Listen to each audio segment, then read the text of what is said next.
Today's video going to be two parts. We're going to start off with a swap meet slash car show up in Cleveland, Georgia.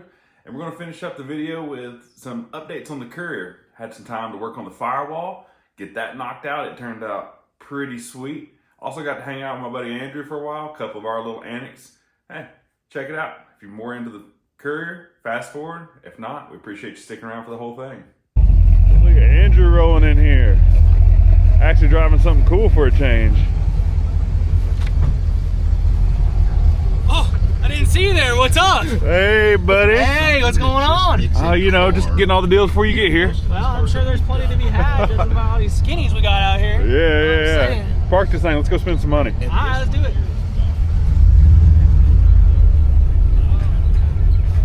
All right, here we are. It's the Spring C10 Club of Georgia swap meet car show thing. How cool is this, man? It's the first time I've been out here. I've always just seen the pictures. Oh yeah, this is a very cool spot. Yeah. The president of the club, Chaz, he puts it on out here at his house. Very cool of him to do. They got a biscuit shack. They got merchandise. Some cool rides. Andrew actually drove his cool ride. I didn't wash it, but I did drive it. It's fine. Yeah. It's fine. So we're gonna walk around, see how much money we can spend and how many parts we don't need. Yeah, there's the lot, and we'll spend a lot. So good. Tag along. Well, not too bad, right? You can't post this. Oh yeah, whoa, Mr. Carb Man. No, there's no bread here. It's a figment of your imagination. That's just a breadless bun, right? Mm-hmm. Check out this guy.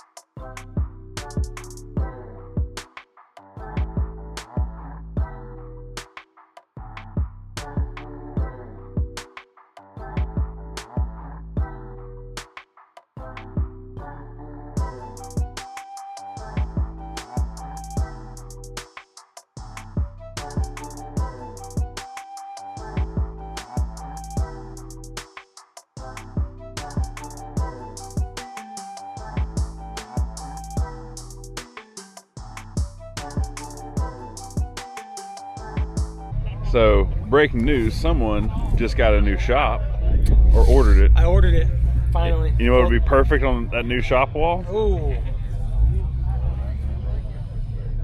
Yeah, it might be too much for my blood.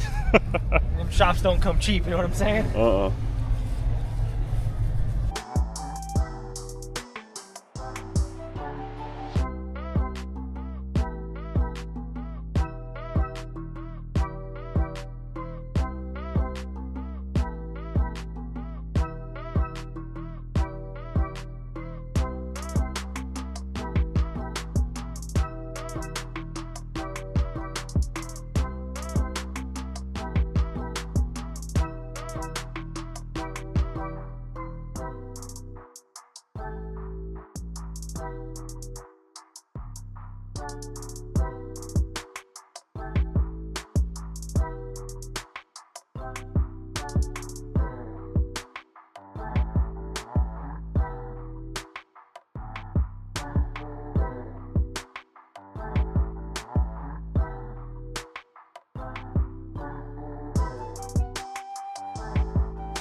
Been chipping away at this project little by little, but admittedly, been slacking. Haven't put my 30 minutes in lately. So we're going to take this Saturday, or what's left of it, to tackle one of the daunting tasks. As you can see, Still no firewall. We got to fix this. On this truck, the firewall is not only the front face, but also this top as well. You can see where the motor sits in relation to where the factory firewall was. No way that was ever going to work. When we cut all this out to make the motor fit, I just went hog wild up in there, making plenty of clearance, because I knew that I'm going to remake all of this. Now, nothing about this is particularly hard. There's just going to be a lot of pieces to it. And working around the motor is not ideal. I'm going to be sure to cover this up with welding blankets really well, but I have to have the motor in it to know my clearances, but I don't want to mess it up. Just take your time, cover the motor up. I have a really thick welding blanket that I have doubled over. Should be totally fine. I'll show you a couple of the other clearance issues we have. Here we are inside the truck. We can see the back of the motor clearly. This is the little housing where the heater core line and the coolant temp sensor goes. Now we're going to delete this in favor for this guy that I only have one bolt in. The other bolt wasn't long enough. That's a whole issue we'll talk about later. But this is going to be our new thermostat housing, and we're going to actually route the coolant hose from here around the engine up to the radiator. Now the reason we're doing this is, from what I've read online, but it seems pretty accurate, this particular engine was originally designed to be in a front-wheel drive configuration. Originally as a front-wheel drive engine, the coolant outlet came out here and here, right? So you had good cross flow of coolant across the entire engine. Well, when they decided to put this thing in a Miata, they blocked off the back and just put a heater core line and then put the other coolant here. The theory is, what all the road racers and drift guys and every performance Miata guy is telling me, that the back of these motors get real hot because the coolant, now while it can get back there, it's really kind of only efficiently flowing through the front half of the motor. Well, that's not going to work because there will eventually be a turbo right here, which is going to create a lot of heat. Well, luckily, there's a company out of Poland that makes this little reroute guy back here. Once we bolt that on, we'll have a coolant line that comes all the way up to the front. Delete this, and we should have nice flow through the engine to keep everything cool. With all that being said, went ahead and just bolted that on loosely so we know how much room we have. We're going to want to be able to access, if we ever need to put a thermostat in or tighten a hose or whatever, I want to have enough room back here to work on it. First things first, we're going to do the center part of the firewall, which will live back in here, that I'll need two hands for. With the center template just kind of set in here, roughly where it's going to live, you can see we're going to have, if that would sit straight, about 1.5 inches or so clearance, maybe 2 inches, to the thermostat housing. Last thing you want is to not have enough room. Let's say a thermostat fails, or you get a radiator hose leak and you have to pull the motor. No thank you. Take a little extra room away from our cabin space to be sure that we won't have to do that. And also, if we ever have to pull the motor, when we pull the motor, the bell housing bolts will be easy to get to, any kind of electrical connections, etc. It'd be easy to get to on the backside. Let's try to think 2 steps ahead. We're going to start with this section, which we'll build out of one piece, and then we'll build this, that guy, which will be a little tricky. That's where the brake, clutch, and steering column comes through. Probably save that guy for last. And then while we could reuse these sections, they're just kind of ugly. Cut all that out, put the bead roller to work, make this thing look pretty. Took our poster board and masking tape, transferred that over to some 18 gauge mild steel. Went ahead and laid out our lines. We know where we're going to bend it. And I just came up with some random OEM-ish patterns. I've never attempted trying to do a step up inside or a step down inside of a step up. We're going to give that a shot. Maybe it's cool, maybe it's terrible. Worst case, I got some more right here. 18 gauge mild. It's not terribly expensive. Let's swing it. Here we have the center section all finished up. Check out those bead rolls. With the step up, with the step down. Decided just to leave these stepped up for character. I don't know. I felt like the right thing to do. Turned out pretty cool. This is what you'll see from the inside of the truck. Oh yeah. Very, very happy with the way this turned out. As for the brakes here, ideally I would have a sheet metal brake, which don't have one of those yet. What I did is I took our tipping die here, the sharp upper, and used our, what do they call it, this skateboard wheel, I think is what they call it. It's just like a medium density urethane lower, and just tighten that sucker down, and it just, the more you tighten it, the more it just bends the metal up and creates our brake. There's a little difference in angle right to left. See, the driver's side has a little steeper angle than the passenger side, and that's to give me a little more clearance on the passenger side for that coolant tube we talked about. Now let's see how it looks sitting in the truck. With the panel down here and the whole roundabout where it's going to sit, you can see down here plenty of room to our thermostat housing, dipstick room. Yeah, real happy with that. You won't be able to see a whole lot of our bead rolling, but I know it's there. I know it's cool. Little extra strength, little extra character. I'm happy with it. Now we have to tie in with this piece over here, as well as this piece over here. What we're going to do, the initial plan, we're going to come through here and cut, probably leaving like a 1/4 inch of the flange all the way around.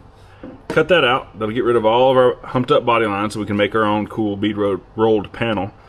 And leaving that will give us somewhere to spot weld to, as well as keep our plane nice and flat. Should work out well. This side will be pretty easy. This side is going to be trickier because we have brake master will come through here, clutch master is coming through here, which is really close to this. It's probably going to have to be trimmed. Steering column comes through here. That's going to have to be figured out, as well as a reinforcement plate on the back of this. I don't want to go with just normal 18 gauge back here because this is with a pedal, so all your brake and clutch force is pushing this way. Probably going to put another brace on the back side of this, and or some kind of like brace between here and the strut tower, just to keep that firewall from flexing. Just some of those things we have to figure out as we go. Like they say, fabrication on the fly. We took our flange on the truck side, cleaned it up, got some nice fresh metal there, ready to weld. Took our little hole punch, punched some holes, and we're going to spot weld this perimeter in. Now, this upper part, we didn't punch this. We're not going to weld this upper because this panel is going to go bye-bye. No point of punching that because I'm not exactly sure how that flange of what we're going to build here is going to meet that. We can always punch it later. It's not a big deal. Got the motor covered up, obviously. Don't want any sparks or nastiness to get in there. Yeah, let's sew it up. Once everything here is all welded, nice and strong, then we can cut these parts out. I didn't want to cut everything, just so the cowl here didn't start to flex or do anything funny. Just a little more structure before we cut what's left of the cab out. Out with the old, whoops, in with the new. Well, almost in. Cut it out, bead rolled it, punched out the holes for the spot welds, and it goes right in there-ish. Check out that fit up. That'll be pretty easy to weld. Normally, I would MIG this, metal finish it, it would look great, but I'm gonna attempt to TIG this, just for practice mainly. I mean, you don't get better if you don't practice. And worst case, if it blows through, then we have the MIG, which is basically a metal hot glue gun. We can fix any happy little mistakes. Passenger side done. Driver side will be next. After I've tacked this in first, because the tunnel has just I don't even know if you can see, it's ever so slight bit of wiggle to it. I'm gonna tie this in first before I cut that one out, just to make sure everything stays nice and square. So check this out. Went ahead and TIG welded this front edge here and metal finished it. I mean, it turned out really sweet. Love the way that looks. Quick little rundown on the process we use for that. A belt sander here with a Cubitron 60 grit? Yeah, 60 grit on this guy. Just regular angle grinder with a 36 and a 60. Yep. Then DA with 80 grit. Turned out pretty dang cool. Now, I do want to do those as well, but I'll probably do that when the motor's out because the cab has to come back off, and there's no point in trying to squeeze down in here and do this stuff now. All in all, I am super happy with how this Firewall turned out. Loving it. And that's a wrap for the show today. Well, actually, that's really kind of a wrap for the whole day. Yeah, we lost the whole day already. Yeah, we went to the show, came back to the shop. I showed Andrew around. He hadn't been here in a few weeks. Caught him up on some of the projects in person. Tried to buy the Buick from him. Not ready to sell it yet.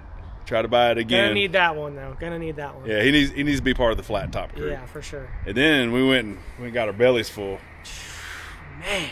Yeah. That man knows how to make some food. Yeah. There's a place here in town. I'm sure you've heard me talk about it before. It's called Tacos in Toto.